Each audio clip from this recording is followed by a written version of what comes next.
Meu colega médico, seja bem-vindo a mais um episódio do Obesidade se trata com responsabilidade. Aqui nós estudamos estudos científicos, casos clínicos, temas relacionados à obesidade, essa pandemia do século. E hoje, com embasamento científico, nós vamos entender para oferecer maior segurança aos nossos pacientes. Entender o que devemos fazer quando indicamos uma endoscopia a um dos nossos pacientes ou aqueles que vão realizar endoscopia em pacientes que fazem uso dos análogos do GLP-1. Aumentar a segurança dos nossos pacientes. Então fica comigo até o final e você vai entender melhor o que fazer para oferecer o que há de melhor para o teu paciente. Mas antes disso, eu quero te contar uma história. No final do século XIX, um pioneiro chamado Adolfo Kussmaul realizou o primeiro procedimento de endoscopia usando um tubo rígido iluminado por uma lanterna. E ele explorou o estômago de um esgrimista profissional, que devido à natureza do seu trabalho, ele tinha uma tolerância à dor abdominal. Então ele permitiu que Kussmaul tivesse uma visão sem precedentes do interior de um estômago humano. E essa inovação marcou o começo de uma nova era na medicina, permitindo-nos ver literalmente o que antes a gente só podia imaginar. E à medida que a tecnologia avançou, nós passamos de tubos rígidos para equipamentos mais flexíveis, um salto tecnológico que não só aprimorou a segurança e a eficácia dos procedimentos endoscópicos, mas também reduziu significativamente o desconforto do paciente. E a introdução da fibra óptica, depois da eletrônica, transformou completamente a endoscopia, tornando ela numa ferramenta fundamental e rotineira da prática clínica médica. E paralela a toda essa evolução da endoscopia, ocorreram inovações tecnológicas, também inovações nos tratamentos de outras doenças. Em especial, surgiu uma classe de medicamentos revolucionária no tratamento do diabetes mellitus tipo 2 e da obesidade, os agonistas do receptor de GLP-1. Essas medicações não apenas transformaram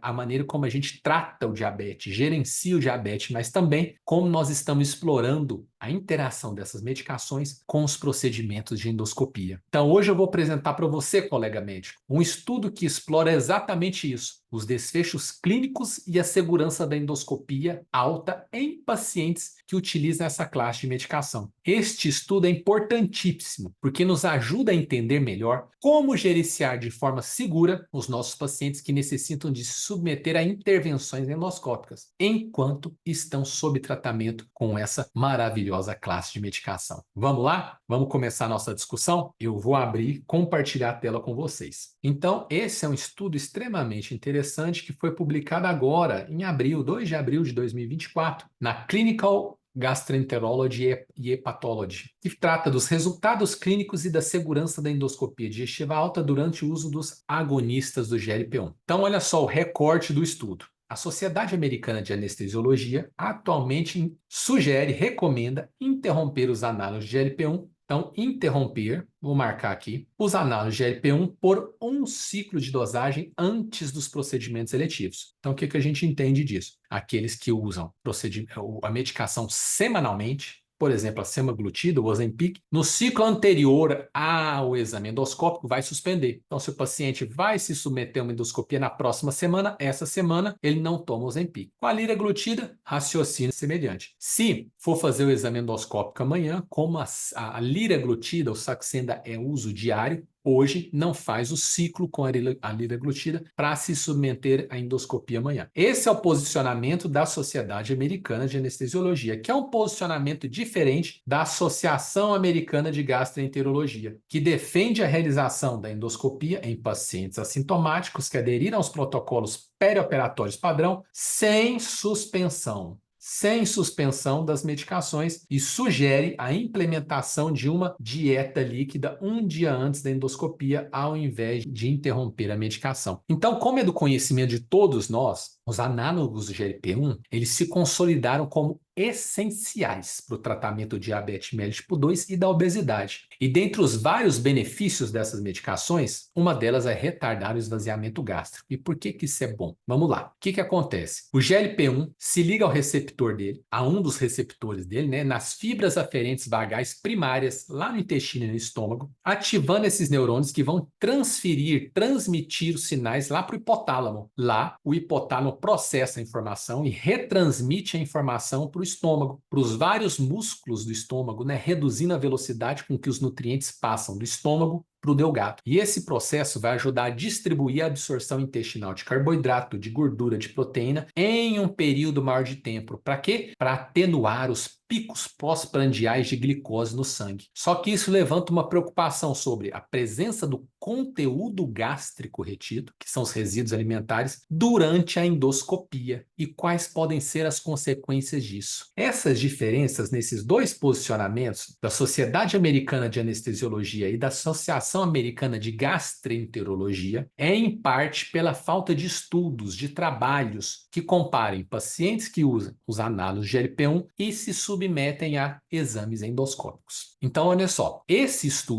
presente estudo, foi realizado em um único centro de endoscopia. Os participantes foram adultos que estavam fazendo uso dos análogos do GLP-1 de janeiro de 2018 a outubro de 2023. E foram excluídos do estudo pacientes com uma gastroparesia já conhecida, pacientes que tinham cirurgia gástrica prévia ou estavam em uso de narcóticos ou outros agentes que alteravam a mobilidade do trato gastrointestinal. Enquanto desfechos, quais foram avaliados? Os desfechos primários diz respeito à taxa do conteúdo gástrico residual, do resíduo alimentar no estômago. E enquanto desfechos secundários, a taxa de procedimentos suspensos, os procedimentos que foram repetidos, o paciente veio para fazer uma endoscopia, tinha resíduo no estômago, teve que repetir a endoscopia, por exemplo, e a taxa de eventos adversos, principalmente no que diz respeito à aspiração. Essa é uma tabela que vai mostrar os resultados e eventos adversos da endoscopia digestiva alta em pacientes que estavam em uso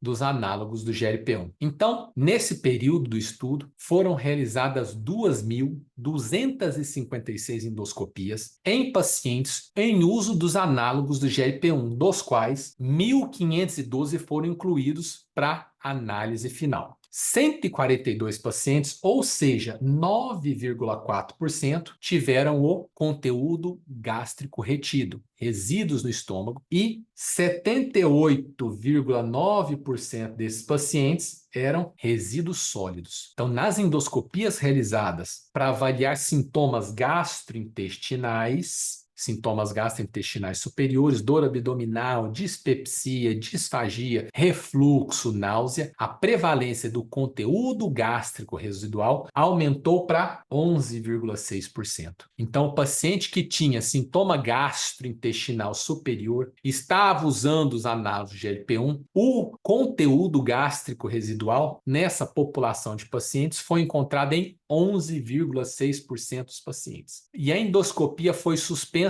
em 30 pacientes, ou seja, em 2% deles, sendo que 29 deles com conteúdo gástrico residual. Só 9 eventos adversos aconteceram, incluindo 0,3% teve hipóxia durante o procedimento e 0,1% eventos de aspiração. O paciente fez uma broncoaspiração. E todos os eventos foram classificados como eventos leves, sem gravidades maiores. Então, nessa tabela, nós encontramos associações entre a presença ou ausência do resíduo gástrico com algumas variáveis, como, por exemplo, idade, sexo, IMC, comorbidades apresentadas pelos pacientes, detalhes do procedimento, se houve a suspensão do procedimento, se a necessidade do procedimento de repetir ocorreu, e aqui embaixo, a anestesia que foi realizada, e por último, o tipo do análogo do GLP-1 que o paciente estava tomando. Então, eu vou ampliar a tabela para a gente conseguir ver melhor alguns dados que são importantes para nós. Então, olha só, a idade mais jovem, ela foi associada a um maior risco do resíduo gástrico. Então, olha só, do lado de cá teve resíduo gástrico, do lado de cá não teve resíduo gástrico. Então, idade menor, 57,9 anos, teve maior resíduo gástrico do que a idade um pouco mais avançada, ou seja, com diferença estatística. Além disso, a tirzepatida e a semaglutida oral, a tirzepatida teve mais resíduo gástrico, teve mais paciente tendo, proporcionalmente, teve mais paciente tendo resíduo gástrico com a tirzepatida do que não tendo, e a semaglutida oral também da mesma forma, teve mais paciente tendo resíduo gástrico com ela do que não tendo, proporcionalmente. Então, elas foram associadas ao maior risco de resíduo gástrico. Não teve diferença estatística no momento em que foi realizado o procedimento ou o tipo de anestesia. Então, em relação a que tipo de anestesia, não teve alterações em relação à presença ou ausência de resíduo gástrico, nem mesmo o momento em que a endoscopia foi realizada. Agora, a presença de resíduo gástrico foi associada significativamente, ou seja, com diferença estatística, à descontinuação, à suspensão do procedimento, como a gente pode ver aqui, ó, abort procedure, tem diferença estatística. Então, olha só, aqui, em 18,3% dos procedimentos que foram suspensos foram associados à presença de resíduo gástrico. Ao passo que 3 pacientes, ou seja, 0,2% dos procedimentos suspensos não foram associados a resíduos gástricos. Então, tem associação estatística neste caso. E é importante também ressaltar que a colonoscopia no mesmo dia que se é submetida, é feita a endoscopia, existe um fator de proteção, ou seja, quem se submete à colono, provavelmente pelo fato de estar já numa dieta líquida no dia anterior, tem menos resíduo gástrico quando vai fazer endoscopia também. Isso na análise univariada. Agora, na análise multivariada, a idade mais jovem, ela também, ó, permanece com diferença estatística. A colonoscopia no mesmo dia também permaneceu com diferença estatística, ou seja, tem menos resíduo gástrico. Aquele paciente que está em uso do análogo do GLP-1 e se submete a endoscopia e colonoscopia conjuntamente, mas nessa análise aqui, não se manteve a diferença estatística do tipo do agonista de GLP-1 que estava sendo utilizado quanto à associação ou ausência com resíduo gástrico. Olha esse slide que mostra 3 recortes do estudo. Primeiro, estudos anteriores utilizando ultrassonografia transgástrica demonstraram que um jejum de 8 horas, um jejum padrão para a população para se submeter a uma endoscopia digestiva alta, é insuficiente para eliminar resíduo gástrico em até 90% dos pacientes que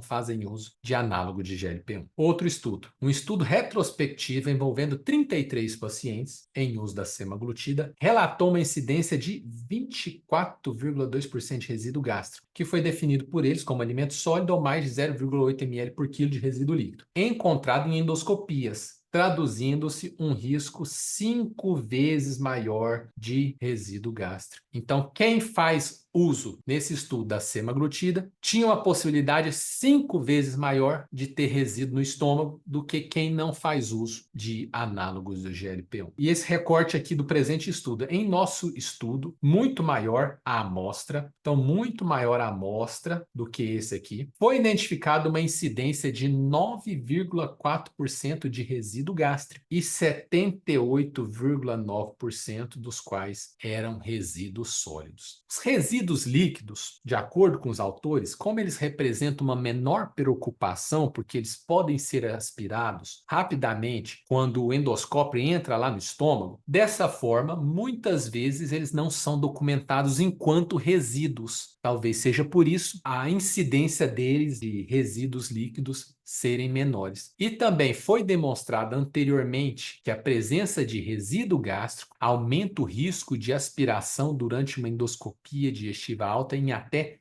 10 vezes. Mas uma análise publicada recentemente, de acordo com os autores, de mais de 4.000 endoscopias que foram realizadas em pacientes fazendo uso dos análogos GLP-1 mostrou uma taxa de aspiração de apenas 4,8 para cada 10.000 pacientes. E aí os autores do presente estudo, eles fecham a discussão voltando naquela tabela inicial que eu mostrei, em que eles percebem que houve uma incidência nas taxas de eventos suspensos, nas endoscopias suspensas, de 2%. 2% dos pacientes que faziam uso dos análogos de GLP-1 tiveram as endoscopias suspensas. E eles ressaltam que muitos desses pacientes que têm a endoscopia suspensa, eles vão passar por endoscopias repetidas, o que vai contribuir com maior tempo, com maior custo, com maior uso de insumos, aumentando muito custos. E além disso, que apesar de uma taxa elevada que o trabalho mostrou de conteúdo gástrico retido, de resíduo gástrico dentro do estômago, a taxa de aspiração foi baixa, foi de 0,1%,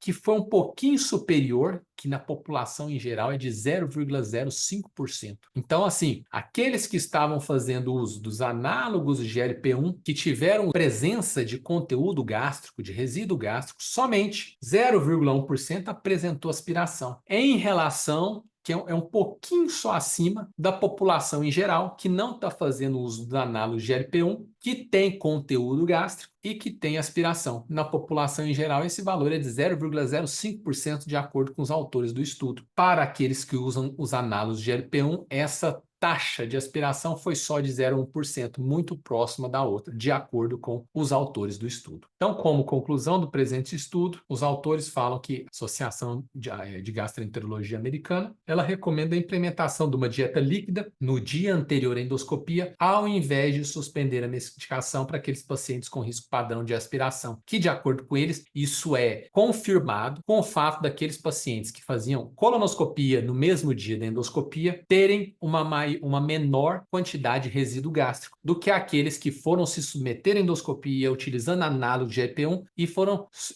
submetidos somente à endoscopia, não se submeteram à colonoscopia. Então, a recomendação atual da Associação de Gastroenterologia Americana é de não suspensão dos análogos do GLP-1. Eles acreditam que, se fosse realmente implementar essa ideia de suspensão de medicação, dada a meia-vida delas de 7 dias, para que houvesse repercussões gastrointestinais, elas deveriam ser suspensas pelo menos com 1 mês de antecedência ao procedimento. E essa suspensão das medicações pode causar picos glicêmicos desnecessários nos pacientes. Portanto, de acordo com eles, justifica-se apenas uma dieta líquida um dia anterior à endoscopia, sem que ocorra a suspensão dos análogos do GLP-1. Fantástico! Mais uma vez, ponto paciência, mais uma vez, ponto para medicina baseada em evidências, que sempre está colocando a segurança dos pacientes em primeiro lugar. Eu encerro aqui dizendo, se você gostou desse conteúdo, se foi interessante para você, deixa um like, deixa um comentário. Vamos criar aqui uma comunidade médica que trata a medicina